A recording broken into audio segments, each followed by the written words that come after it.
నమస్కారం ETV news కు స్వాగతం ముందుగా ముఖ్యాంశాలు ప్రజలకు అందించే సేవల్లో స్పష్టమైన మార్పు కనిపించాలన్న చంద్రబాబు ప్రయాణికుల ఫీడ్‌బ్యాక్ కోసం ప్రతి బస్సులో క్యూఆర్ కోడ్ ఉండాలని ఆదేశం సచివాలయ ఉద్యోగులను తొలగించబోమన్న ఏపీ ప్రభుత్వం మెరుగైన సేవల కోసం హేతుబద్ధీకరణ చేపట్టామని వెల్లడి సమస్యల పరిష్కారంపై కమిటీ ఏర్పాటుకు హామీ హైదరాబాద్ హెచ్ఐసిసి వేదికగా నేడు షీల్డ్ 2025 సదస్సు ప్రారంభించనున్న సీఎం రేవంత్ రెడ్డి సైబర్ నేరాల కట్టడిపై విస్తృత చర్చలు ఫార్ములా ఈ కార్ రేసులో ఎఫ్ఈఓ ప్రతినిధులను విచారించిన ఏసీబీ నిధుల చెల్లింపుపై ప్రశ్నించిన అధికారులు నిబంధనలపై అవగాహన లేదన్న సంస్థ అధికారులు Saroor Nagar kidney racket case విచారణ వేగవంతం ప్రధాన నిందితుడు పవన్ కోసం లుకౌట్ నోటీసులు జారీ డాక్టర్ రాజశేఖర్ నుంచి కీలక విషయాలు రాబట్టిన పోలీసులు కేంద్ర ఎన్నికల సంఘం నూతన సారథిగా జ్ఞానేష్ కుమార్ ఎలక్షన్ కమిషనర్గా వివేక్ జోషి నియామకం అర్ధరాత్రి వెలువడిన ఉత్తర్వులు 2 రోజుల పర్యటనకై భారత్ చేరుకున్న ఖతర్ ఎమిర్ ఎయిర్పోర్టుకు వెళ్లి స్వయంగా ఆహ్వానించిన ప్రధాని నేడు మోదీ షేక్ తమీం ద్వైపాక్షిక చర్చలు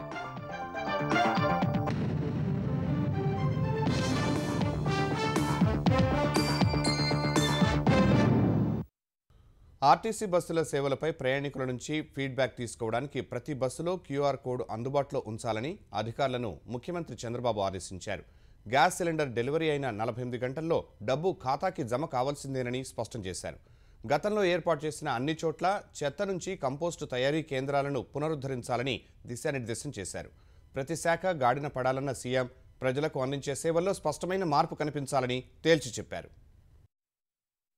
దీపం పథకం రేషన్ బియ్యం పంపిణీ ఆర్టీసీ సర్వీసులు చెత్త నుంచి కంపోస్టు తయారీ వంటి కార్యక్రమాల ప్రజాస్పందనపై ఉండవల్లిలోని నివాసంలో ముఖ్యమంత్రి చంద్రబాబు సమీక్ష నిర్వహించారు బస్టాండ్లో మౌలిక సదుపాయాలపై ప్రయాణికులు అసంతృప్తి వ్యక్తం చేశారని దీన్ని సరిదిద్దాలని సూచించారు అక్కడే ఉండే క్యాంటీన్లలో ఆహారం ధరలు వంటి వాటిపైన ప్రజల నుంచి ఫీడ్‌బ్యాక్ తీసుకోవాలన్నారు తద్వారా నాణ్యమైన సేవలు అందేలా చూడొచ్చని అభిప్రాయపడ్డారు ప్రజల నుంచి వస్తున్న ఫీడ్‌బ్యాక్పై కేవలం చర్చించడమే కాదని పొరపాట్లు తప్పులు జరిగిన చోట సరిదిద్దాలని సూచించారు అవినీతికి నిర్లక్ష్యానికి పాల్పడిన చోట చర్యలు తీసుకోవాలని ఆదేశించారు ప్రతి వారం 4 శాఖల్లోని పథకాలు కార్యక్రమాల అమలుపై ప్రజల నుంచి ఫీడ్‌బ్యాక్ తీసుకుని దానిపై సమీక్ష నిర్వహిస్తానన్నారు గ్రామస్థాయి నుంచి రాష్ట్ర స్థాయి వరకు ప్రతి వ్యవస్థలో విభాగంలో మార్పు కనిపించాలని స్పష్టం చేశారు ఆయా పథకాలు కార్యక్రమాల అమలులో జిల్లాల వారీగా కూడా ర్యాంకులిస్తామని వెనుకబడి ఉన్న జిల్లాల కలెక్టర్లు దీనికి అనుగుణంగా పనిచేయాలని సూచించారు దీపం పథకం కింద ఉచిత గ్యాస్ సిలిండర్ల డెలివరీ విషయంలో లబ్ధిదారుల నుంచి అక్కడక్కడా ఫిర్యాదులు రావటంపై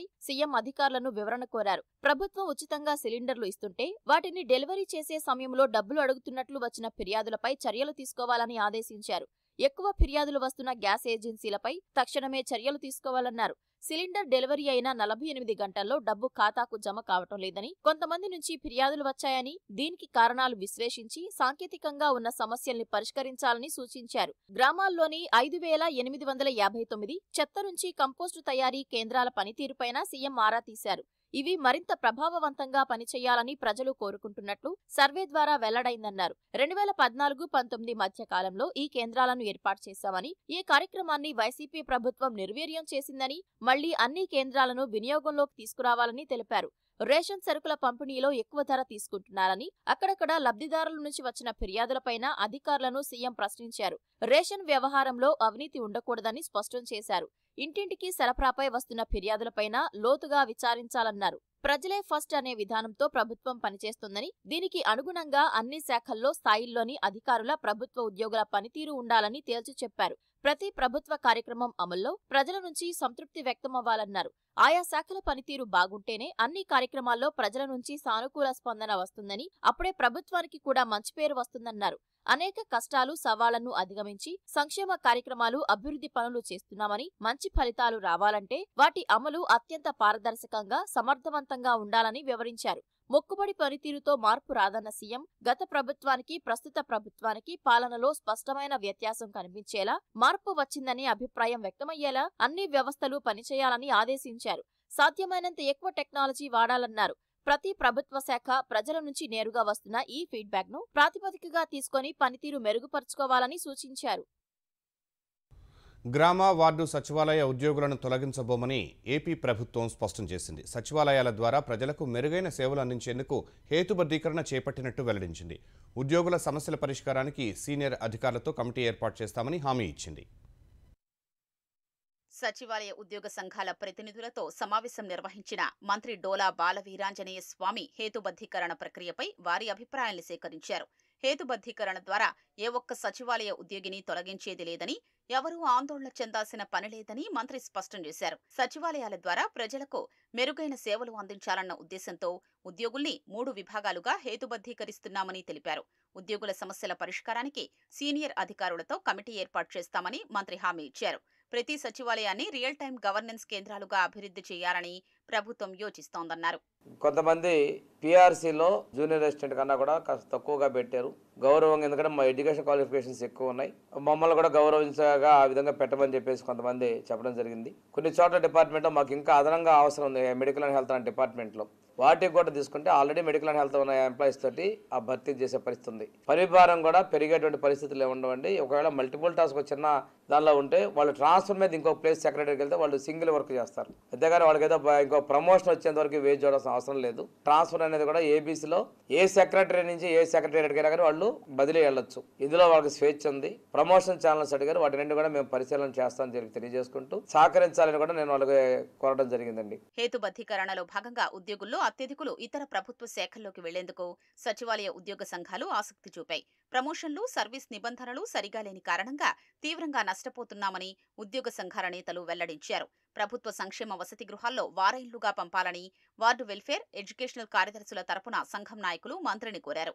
పంచాయతీ కార్యదర్శుల్ని పంచాయతీల్లో భాగస్వాములు చేయాలని, ఇంజనీరింగ్ అసిస్టెంట్లను ఇంజనీరింగ్ శాఖల్లో, ఎనర్జీ అసిస్టెంట్లను విద్యుత్ పంపిణీ సంస్థల్లో చేర్చాలని ఆయా సంఘాల నాయకులు విజ్ఞప్తి చేశారు. ప్లానింగ్ కార్యదర్శుల్ని పట్టణ ప్రణాళిక విభాగంలో చేర్చి ట్రేసర్ పే స్కేల్ వర్తింపజేయాలని విజ్ఞప్తి చేశారు. నోషనల్ ఇంక్రిమెంట్స్ని డేట్ ఆఫ్ జాయినింగ్ నుంచి కన్సిడర్ చేస్తూ ఇవ్వాలని చెప్పి ప్రభుత్వం దృష్టికి తీసుకుని వెళ్ళడం జరిగింది. ఇప్పటి వరకు ఉన్నటువంటి ప్రమోషన్స్లో కొంతమందికి ఒక్క ఇంక్రిమెంట్ మాత్రమే ప్రమోషన్ తీసుకుంటే పెరిగే అవకాశం ఉంటే, మిగిలిన కొంతమంది విభాగాలకు సంబంధించినటువంటి సచివాలయ ఉద్యోగులకు విపరీతంగా 10-12 ఇంక్రిమెంట్లు పెరిగేటువంటి అవకాశం ఉంది. ఈ అసమానతలు ఏవైతే ఉన్నాయో వీటన్నిటిని తొలగించి నెక్స్ట్ ప్రమోషన్ తీసుకునేటప్పుడు సమానమైన పే స్కేల్ వచ్చే విధంగా కూడా ప్రభుత్వం దృష్టికి తీసుకుని వెళ్ళడం జరిగింది. వీలైనంత త్వరగానే హేతుబద్ధీకరణ ప్రక్రియను ముగించి ఆయా ప్రభుత్వ విభాగాల్లోకి విధులు కేటాయించేలా ప్రభుత్వం కార్యాచరణ చేపట్టనుంది. ఇందుకోసం త్వరలో అధికారుల కమిటీని నియమించనున్నారు. స్వచ్ఛ ఆంధ్రే లక్ష్యంగా ప్రయాణాన్ని కొనసాగిద్దామని ఏపీ విద్యా, ఐటీ, ఎలక్ట్రానిక్స్ శాఖల మంత్రి నారా లోకేష్ పిలుపునిచ్చారు. 300 కుటుంబాలకు పైగా నివసించే స్కావెంజర్స్ కాలనీ పరివర్తన కోసం తిరుపతి మున్సిపల్ కార్పొరేషన్ చేసిన ప్రయోగం అభినందనీయమన్నారు. అపరిశుభ్ర పరిస్థితులతో చెలించిపోయిన మున్సిపల్ కమిషనర్ చొరవ తీసుకుని కాలనీని రంగులతో, గోడలపై చిత్రకథలతో తీర్చిదిద్ది పరిసరాలకు కొత్త జీవితాన్ని తీసుకొచ్చారని తెలిపారు. స్మార్ట్ సిటీ, స్వచ్ఛ సర్వేక్షణ్ ఫండ్స్ ద్వారా ఈ అద్భుతమైన మార్పు సాధ్యమైందని పేర్కొన్నారు. ఆర్థిక సంస్థలనే కాదు, సామాన్యుల జీవితాలను చిన్నాభిన్నం చేస్తున్న సైబర్ నేరాలపై కూలంకషంగా చర్చించి పరిష్కారం కనుగొనేందుకు ప్రతిష్టాత్మకంగా నిర్వహిస్తున్న షీల్డ్ 2025కి ఏర్పాట్లు పూర్తయ్యాయి. సొసైటీ ఫర్ సైబర్ సెక్యూరిటీతో కలిపి హైదరాబాద్ హెచ్ఐసిసిలో నిర్వహించనున్న ఈ సదస్సును సీఎం రేవంత్ రెడ్డి ప్రారంభించనున్నారు. సైబర్ భద్రతకు సంబంధించి వివిధ రంగాల్లో నిపుణులు ఈ షీల్డ్ 2025లో పాల్గొనున్నారు. Crypto currency, deep fake, mule ఖాతాలు, కృత్రిమ మేధ ద్వారా సైబర్ భద్రత, అంతర్జాలం ద్వారా సైబర్ కుంభకోణాలను నియంత్రించడం వంటి అంశాల గురించి వివరించనున్నారు. వివిధ పద్ధతుల ద్వారా సైబర్ నేరాలను ఎలా కట్టడి చేయవచ్చో ప్రత్యక్షంగా చూపించడంతో పాటు వాటి నుంచి ఎలా రక్షించుకోవాలో వివరించనున్నారు. డ్రోన్ దాడులపై తక్షణమే ఎలా స్పందించాలో తెలియజేయనున్నారు. రైతులకు ఇచ్చిన హామీల అమలు డిమాండ్తో నేడు రంగారెడ్డి జిల్లా ఆమనగల్లో భారత రాష్ట్ర సమితి రైతు ధర్నా నిర్వహించనుంది. ఇప్పటికే వివిధ నియోజకవర్గాల్లో దీక్ష చేపట్టిన బీఆర్ఎస్ నేడు కల్వకుర్తి నియోజకవర్గ పరిధిలో ధర్నా తలపెట్టింది. ముందు పోలీసులు అనుమతి నిరాకరించడంతో హైకోర్టుకు వెళ్లి ధర్నాకు అనుమతి తెచ్చుకుంది. మధ్యాహ్నం 2 గంటల వరకు దీక్షకు న్యాయస్థానం అనుమతి ఇచ్చింది. బీఆర్ఎస్ కార్యనిర్వాహక అధ్యక్షుడు కేటీఆర్తో పాటు మాజీ మంత్రులు, ప్రజాప్రతినిధులు, నేతలు ధర్నాకు హాజరు కానున్నారు. భారత ఎన్నికల సంఘం నూతన ప్రధాన కమిషనర్గా జ్ఞానేష్ కుమార్ నియమితులయ్యారు. ఈ మేరకు రాష్ట్రపతి ద్రౌపది ముర్ము ఆమోదముద్ర వేసినట్లు కేంద్ర న్యాయశాఖ వెల్లడించింది. ఎన్నికల కమిషనర్ల నియామకంపై తీసుకొచ్చిన కొత్త చట్టం ప్రకారం నియమితులైన తొలి సీఈసీగా జ్ఞానేష్ కుమార్ నిలిచారు. ప్రస్తుత సీఈసీ రాజీవ్ కుమార్ పదవీకాలం నేటితో ముగియనుండడంతో నూతన సీఈసీని ఎంపిక చేశారు. అంతకుముందు ఇదే అంశంపై సమావేశమైన ప్రధాని నరేంద్ర మోదీ నేతృత్వంలోని ఉన్నత స్థాయి కమిటీ తదుపరి సిఈసి పేరును ఎంపిక చేసి రాష్ట్రపతికి సిఫార్సు చేసింది. కేంద్ర హోంమంత్రి అమిత్ షా, విపక్ష నేత రాహుల్ గాంధీలు ఈ భేటీలో పాల్గొన్నారు. 26వ ఎన్నికల ప్రధాన కమిషనర్గా నియమితులైన జ్ఞానేష్ కుమార్ 2029 జనవరి 26 వరకు ఆ పదవిలో కొనసాగనున్నారు. అటు ఎన్నికల కమిషనర్గా వివేక్ జోషి నియమితులయ్యారు. కేరళ క్యాడర్కు చెందిన 1988 బ్యాచ్ ఐఏఎస్ అధికారి అయిన జ్ఞానేష్ కుమార్ ప్రస్తుతం కేంద్ర ఎన్నికల సంఘం కమిషనర్గా విధులు నిర్వర్తిస్తున్న 3 కమిషనర్లలో రెండో సీనియర్గా కొనసాగుతున్నారు. ఆర్టికల్ 370 రద్దుకు సంబంధించిన ముసాయిదా బిల్లు రూపకల్పనలో ఆయన కీలకంగా వ్యవహరించారు. సుప్రీంకోర్టులో అయోధ్య రామజన్మభూమి కేసుకు సంబంధించిన డాక్యుమెంట్లకు నిర్వహణ బాధ్యత వహించారు. గత ఏడాది జనవరిలో కేంద్ర సర్వీసుల నుంచి పదవీ విరమణ పొందారు. ఫార్ములా ఈ కార్ రేసు విచారణను ఏసీబీ ముమ్మరం చేసింది. లండన్లోని ఫార్ములా ఈ ఆపరేషన్స్ ప్రతినిధులను వీడియో కాన్ఫరెన్స్ ద్వారా ఏసీబీ అధికారులు విచారించారు. రేసు నిర్వహణ, అప్పట్లో రాష్ట్ర ప్రభుత్వంతో కుదుర్చుకున్న ఒప్పందం, నిధుల చెల్లింపు వంటి అంశాలపై అధికారులు ప్రశ్నించారు.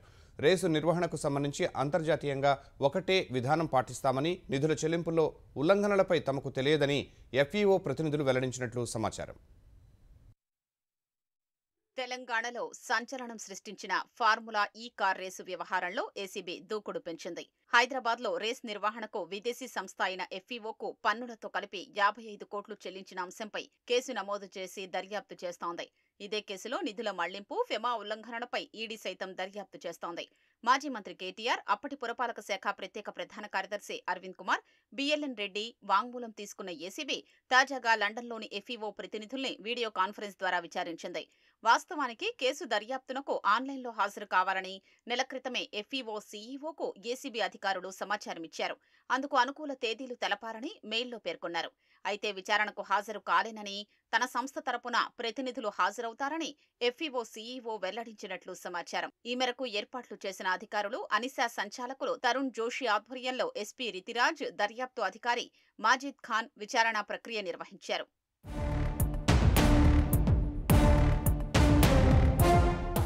రేసు నిర్వహణకు సంబంధించి సంప్రదింపులు ఎవరు జరిపారు, నిధుల చెల్లింపు ఎలా జరిగిందన్న కోణంలోనే ఎఫ్ఈఓ ప్రతినిధుల్ని విచారించినట్లు తెలుస్తోంది.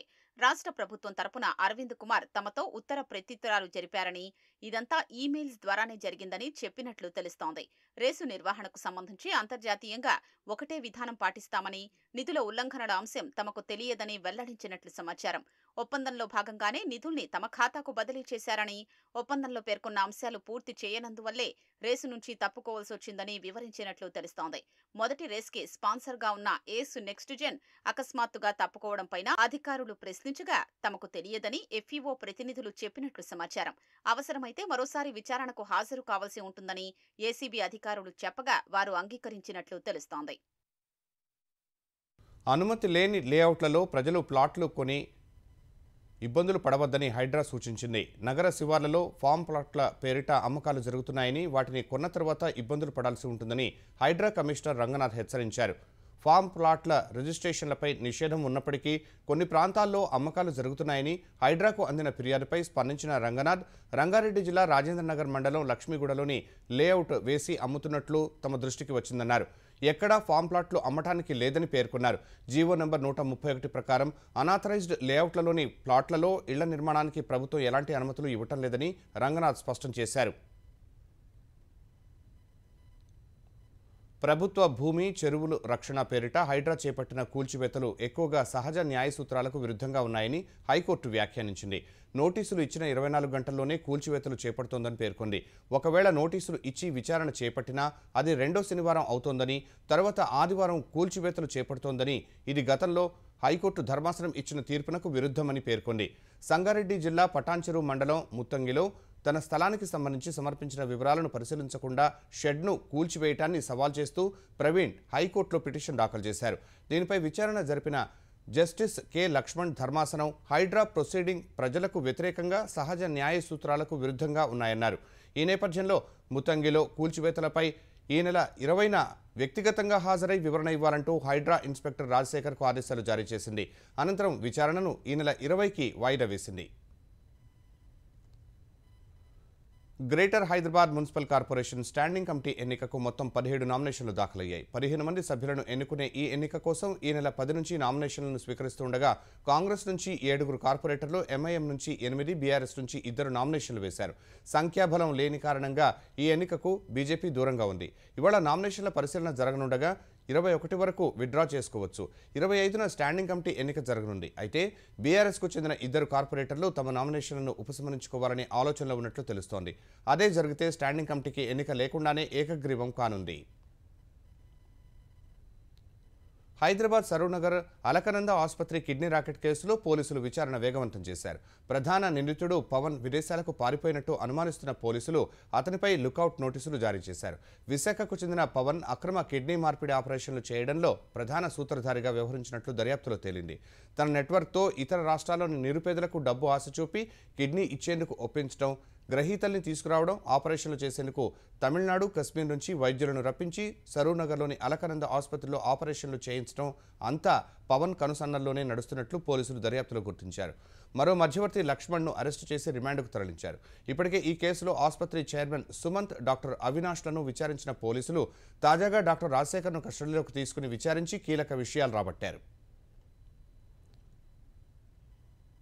గన్నవరం తెలుగుదేశం పార్టీ కార్యాలయంలో పనిచేసే కంప్యూటర్ ఆపరేటర్ సత్యవర్ధన్ను కిడ్నాప్ చేయడం, చంపుతామని బెదిరించారనే కేసులో అరెస్ట్ అయిన వైసీపీ నేత గన్నవరం మాజీ ఎమ్మెల్యే వల్లభనేని వంశీతో నేడు వైఎస్ జగన్ ములాఖత్ కానున్నారు. బెంగళూరు నుంచి ఏపీకి రానున్న జగన్ గన్నవరం విమానాశ్రయం నుంచి నేరుగా గాంధీనగర్లోని విజయవాడ జిల్లా జైలుకు వెళ్లనున్నారు. ఉదయం 10:30 గంటల ప్రాంతంలో జైలు లోపలికి వెళ్లి రిమాండ్ ఖైదీగా ఉన్న వంశీని జగన్ పరామర్శించనున్నారు. జగన్ ములాఖత్ దృష్ట్యా అవాంఛనీయ ఘటనలు జరగకుండా పోలీసులు గట్టి బందోబస్తు ఏర్పాటు చేస్తున్నారు. జనసేన పార్టీ ఆవిర్భావ దినోత్సవాలను పిఠాపురంలో నిర్వహించనున్నట్టు ఆ పార్టీ వర్గాలు వెల్లడించాయి. మార్చి 14న పిఠాపురంలో ఈ వేడుకలను నిర్వహించాలని జనసేన పార్టీ అధ్యక్షులు, ఏపీ ఉప ముఖ్యమంత్రి పవన్ కళ్యాణ్ నిర్ణయించారు. ఆ రోజు భారీ బహిరంగ సభను ఏర్పాటు చేయనున్నారు.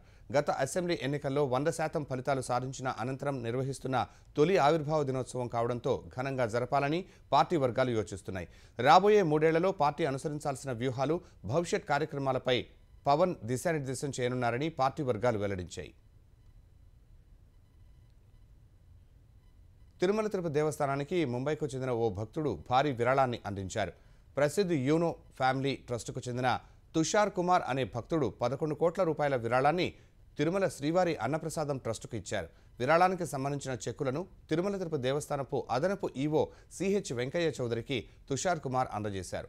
అన్నప్రసాదం ట్రస్టుకు భారీ విరాళాన్ని అందించిన తుషార్ కుమార్ను ఈవో అభినందించారు.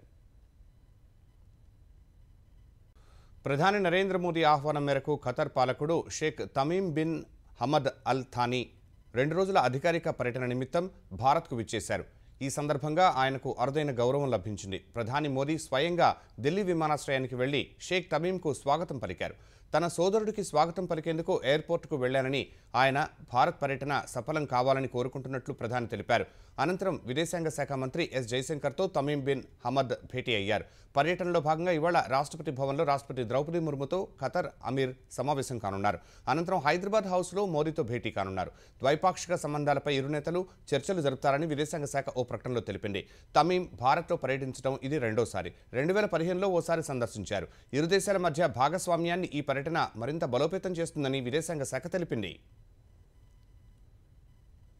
చైనాను భారత్ శత్రువుగా చూడవద్దని కాంగ్రెస్ ఓవర్సీస్ అధ్యక్షుడు శామ్ పిట్రోడా అన్నారు. తొలి నుంచి చైనాతో భారత్ అనుసరిస్తున్న ఘర్షణాత్మక వైఖరి వల్ల ఇరు దేశాల మధ్య శత్రుత్వం పెరుగుతోందని ఓ ఇంటర్వ్యూలో చెప్పారు. చైనా నుంచి వచ్చే ముప్పు ఏంటో అర్థం కావడం లేదన్న పిట్రోడా, శత్రుదేశం ఏదో అమెరికా నిర్వచించడం వల్లే ఈ తరహా భయాలు వస్తున్నాయని అన్నారు. చైనాను భారత్ గుర్తించి గౌరవించాల్సిన సమయం వచ్చిందన్నారు. ఇకనైనా భారత్ తన వైఖరి మార్చుకుని చైనాను శత్రుదేశంగా చూడటం మానుకోవాలని పిట్రోడా సూచించారు. ఈ వ్యాఖ్యలను బీజేపీ తప్పుపట్టింది. చైనాపై కాంగ్రెస్కు ఇలాంటి అభిప్రాయం ఉండడానికి కారణం 2009లో కాంగ్రెస్కు చైనా కమ్యూనిస్టు పార్టీకి మధ్య జరిగిన ఒప్పందమే అని విమర్శించింది. కాంగ్రెస్ మనస్తత్వానికి పిట్రోడా నిదర్శనమని బీజేపీ అధికార ప్రతినిధి సుధాంశు త్రివేది మండిపడ్డారు. కృత్రిమ మేధ రంగంలో ప్రపంచవ్యాప్తంగా అలజడి సృష్టించిన చైనాకు చెందిన డీప్ సీక్ డౌన్లోడ్స్ని దక్షిణ కొరియా తాత్కాలికంగా నిలిపివేసింది. ఈ మేరకు యాపిల్, గూగుల్ ప్లే స్టోర్స్ నుంచి డీప్ సీక్ని తొలగిస్తున్నట్లు దక్షిణ కొరియా సమాచార రక్షణ కమిషన్ వెల్లడించింది. ఈ చర్యతో ఇప్పటికే డీప్ సీక్ని డౌన్లోడ్ చేసుకున్న యూజర్స్కి ఎలాంటి ప్రభావం చూపదని పేర్కొంది. అయితే సమస్యలు పరిష్కరించే వరకు మొబైల్స్, కంప్యూటర్లలో ఇన్స్టాల్ చేసుకున్న డీప్ సీక్ని తొలగించాలని సూచించింది. అమెరికా, రష్యా మధ్య నెలకొన్న ఉద్రిక్తతలకు ముగింపు పలకాలని వ్లాదిమిర్ పుతిన్, డొనాల్డ్ ట్రంప్లు కోరుకుంటున్నారని రష్యా వెల్లడించింది. ఈ విషయాన్ని రష్యా విదేశాంగ మంత్రి సెర్గీ లావ్రోవ్ వెల్లడించారు. అమెరికా, రష్యాల మధ్య సంబంధాల పునరుద్ధరణ, ఉక్రెయిన్ యుద్ధానికి పరిష్కారం తదితర అంశాలపై సౌదీ అరేబియా వేదికగా ఇరు దేశాల నేతలు ఇవాళ భేటీ కానున్న నేపథ్యంలో లావ్రోవ్ ఈ వ్యాఖ్యలు చేశారు. రష్యా అధ్యక్షుడు పుతిన్తో డొనాల్డ్ ట్రంప్ ఇటీవల ఫోన్లో మాట్లాడిన విషయాన్ని రష్యా విదేశాంగ మంత్రి సెర్గీ లావ్రోవ్ గుర్తు చేశారు. ఇరు దేశాల మధ్య క్షీణించిన సంబంధాలపై వారు మాట్లాడారని, వాటి పునరుద్ధరణ కోసం ఇరు దేశ అధ్యక్షులు చర్చలు జరిపేందుకు అంగీకరించారని చెప్పారు. అమెరికా ఉన్నతాధికారులతో చర్చలు రష్యా విదేశాంగ మంత్రి సెర్గీ లావ్రోవ్, క్రెమ్లిన్ అధికార ప్రతినిధి దిమిత్రీ పోస్కోవ్, పుతిన్ ముఖ్య సలహాదారు యూరీ ఉషాకోవ్ సౌదీ అరేబియా వెళుతున్నారు. మొదటిగా రెండు దేశాల మధ్య ద్వైపాక్షిక సంబంధాల పునరుద్ధరణపై చర్చలు జరుగుతాయన్న రష్యా, తర్వాత ఉక్రెయిన్తో యుద్ధానికి ముగింపు పలకడం, పుతిన్, ట్రంప్ సమావేశంపై దృష్టి సారిస్తామని తెలిపింది. మరోవైపు అమెరికా విదేశాంగ మంత్రి మార్కో రూబియోతో కూడిన బృందం రష్యా ప్రతినిధులతో చర్చల కోసం సౌదీ అరేబియా వెళ్లింది.